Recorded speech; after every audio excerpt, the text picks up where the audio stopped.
মৃত্যুর আগে অমৃত পান করে অমর হওয়া।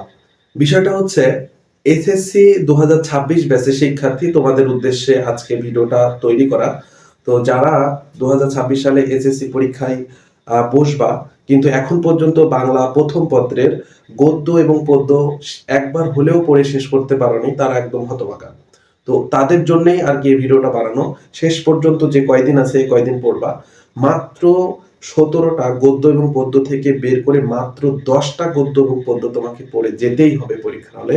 না হলে কোনোভাবেই 8টা প্রশ্নের মধ্যে 5টা প্রশ্নের উত্তর কোনোভাবেই করা সম্ভব না।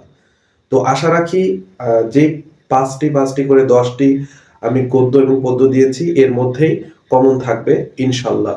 তো দেখা যাক, গদ্য থেকে আমাদের পাঠ্য বইয়ে মোট 9টি গদ্য দেওয়া আছে। এই 9টি গদ্যের মধ্যে থেকে মাত্র 5টি গদ্য এখান থেকে বাছাই করা হয়েছে, এবং পদ্য থেকে 8টি পদ্য তোমাদের পাঠ্য বইয়ে দেওয়া আছে। তো সেখান থেকে মাত্র 5টি আমরা পদ্য এখানে নির্বাচন করেছি। তো সেক্ষেত্রে দেখা যাক যে গদ্য, যে 9টি গদ্যের মধ্যে থেকে মাত্র 5টি গদ্য নেওয়া আছে সেগুলো কি। প্রথমে আমি যেটা বলেছি সেটা হচ্ছে শুভা। এই শুভা গল্পের মধ্যে থেকে তোমাদের কমন আসার পসিবিলিটি সব থেকে বেশি। তারপরে হচ্ছে বই পড়া, শিক্ষা ও মনুষ্যত্ব, 21-এর গল্প, আর লাস্টে দিয়েছি হচ্ছে প্রত্যুপকার।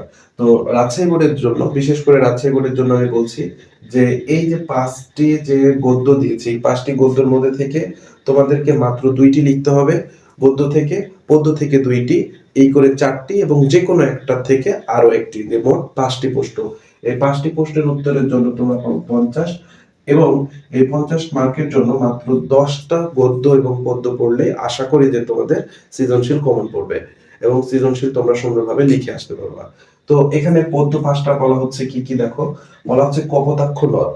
কপোতাক্ষ নদ এটা একটা, ওমর ফারুক, তারপর আমি কোনো আগন্তুক নই, তারপর তোমাকে পাওয়ার জন্য এই স্বাধীনতা, আর বোশেখ।